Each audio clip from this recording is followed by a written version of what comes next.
what's up, guys? It's Charles here, and today we're doing a new thing called Topic Talks, and we're really good in ministry about nailing the big issues like depression, blah, blah, blah. But I wanted to just talk about social anxiety, and we're a young adults ministry, and most of the churches that we go to, we're dealing with youth, and we're dealing with high schoolers, and I know for myself, I dealt with social anxiety big time. And I just wanted to kind of cover the topic because I know Reagan here, me and him have both had social anxiety. And I know Zach in high school, he went gangbusters for God and basically became a real Christian in the middle of high school. And Pastor C's been doing this since he was a kid. So I wanted to get everybody together and we could talk about this and talk about what to do with social anxiety. If you're anxious in school, how to deal with it, how to deal with talking to people, how to deal with having friends in school, not being scared of people. And just the basics, but yeah, that's about it. Well, and I think, I think too, Charles, by the way, man, it's good to have you on the show for a change instead of behind the camera. There we go. And you make that camera look good. Well, you make this show look good, man. Way to bring quality and good looks to the... Okay. I mean, all I had to do was deal with these two, but man, I'm glad you can... Yeah. I'm just joking. But we're glad to have you guys with us, and I think it's a great topic. But I think in order to be honest with this perspective, I think you're going to have to define it first. Okay. Yeah. You're talking about what? Social anxiety. So social anxiety, when you think about defining it without going to the Webster to get help, don't know cheating, what in your perspective, and of course perspective means judging and viewing things from a proper relationship. Why judging doesn't work is because, and that's why the Bible says, judge not lest ye be judged, is because you can't judge from the proper perspective because everybody's belief system is different. I see. Wow. Judging means, or perspective means judging and viewing from a proper relationship.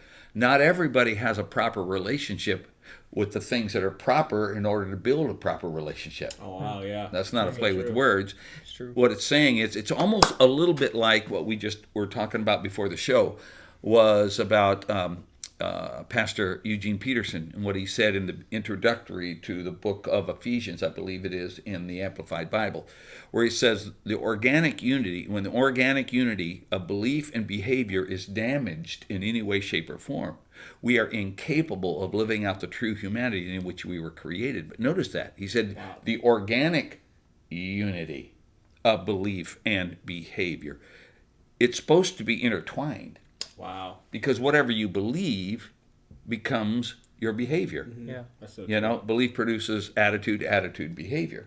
And so, when we're talking about the social impairing part of life, you're walking into it with a lot of luggage, a lot of baggage. Right. And then, so my perspective, and I'll just give you mine, and you can give you yours, and you can give yours, and yours as well.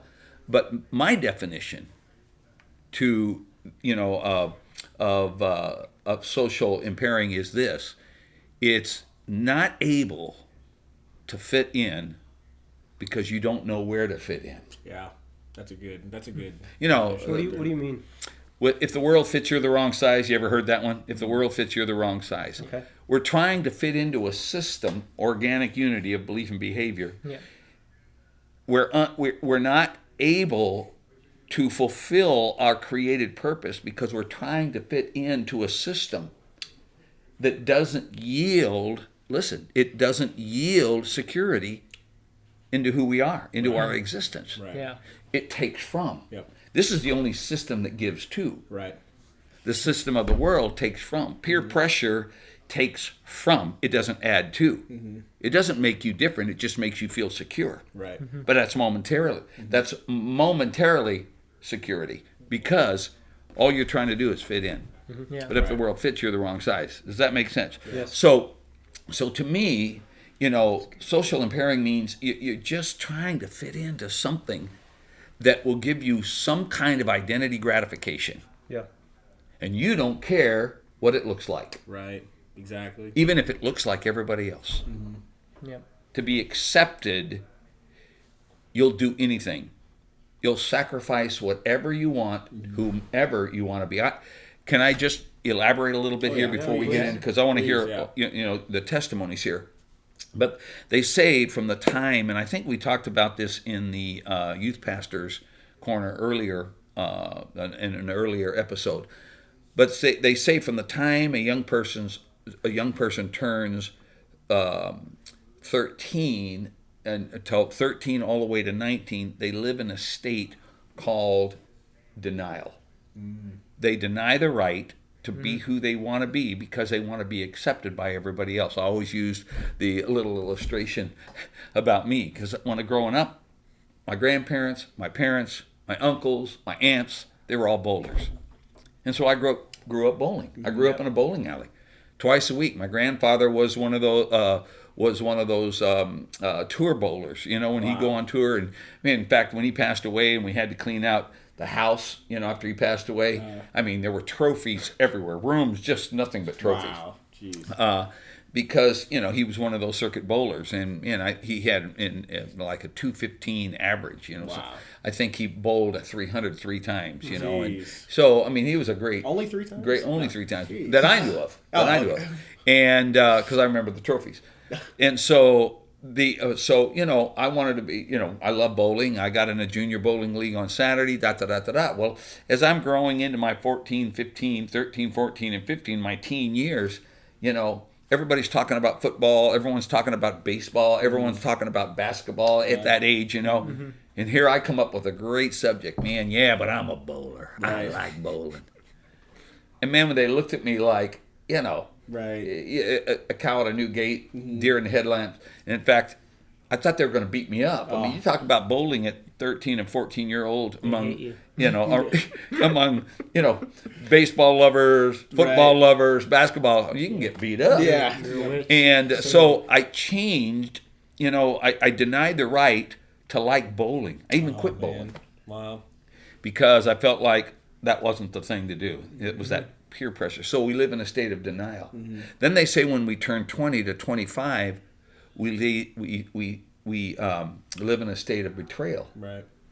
And I'm going, why do we live in a state of betrayal? Only 6% of those peers that you graduate with in high school actually stay in your life Wow. after you graduate. Wow.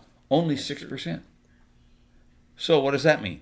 94% of them that you yielded, denied the right to be who you wanted to be or what you liked, you denied the right so you could be accepted by them, and then they just leave you high and dry. Wow. And so they say you deal with this betrayal. Everybody betrayed me. I gave up this style of music. You know, I loved country western, and then rock and roll came. Well, I did like rock and roll, you know, more than country. Right. But there were certain styles of music I didn't listen to because this was more acceptable, and I wanted to be accepted. Right. Yeah. You know, and then they say from the time you're 26 till you're 30, you live in a state called recovery. You're trying to recover, you know, in some element of some identity.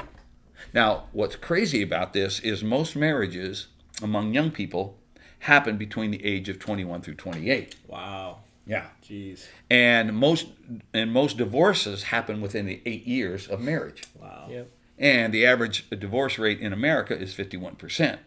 26% is Christian. Wow. 25% is just secular. So we're carrying all this baggage, all because what? We wanted to be accepted. Right. You know, not realizing the domino effect. Because not only if you don't get over it, if you don't catch yourself, if you don't get healed, if you don't get restored, if you don't get identified with your true identity, you carry that into your kids. Wow. You carry that into the next generation. You're going to put your insecurities in them. In fact, you're going to govern over them from insecurities rather than a champion spirit. Wow. You're going to try to protect them from what you yielded to, Right. not overcame. It's true. And now they become the victim generation. Wow. You know what I'm saying? And so we're trying to recover. We're trying to find out who we are. Sometimes it's in our marriages. Maybe that's one of the reasons why there's such a high divorce rate. Yeah. And within 8 years.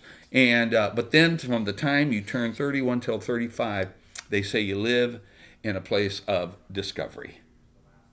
You're discovering who you really are. Wow. Yeah. I mean, you've just missed the best parts of your life, you know? Right. And now you're trying to recover and restore and redefine who you are. Right. And it all started why? Because you yielded to a social impairing Wow. that never belonged in the identity. That's why this book is such an encourager. Yeah. Yeah. Be strong on the Lord and the power of His might. Understand our identity, that we're lovable, valuable, capable, and redeemable. It changes the way we pursue life Right. from an understanding that this is my belief and this is my behavior. And guess what? I know how to operate in this. Yo, what's up, guys? It's Charles here. I hope you loved our video and our content. If you liked it, subscribe down below right here. Right here. And there's a bell right next to it that you guys can hit, and it'll tell you every single time we put content up. If you enjoyed it, share it with your friends. And yeah, we hope you guys enjoyed all this. We love you guys dearly, and there'll be more to come.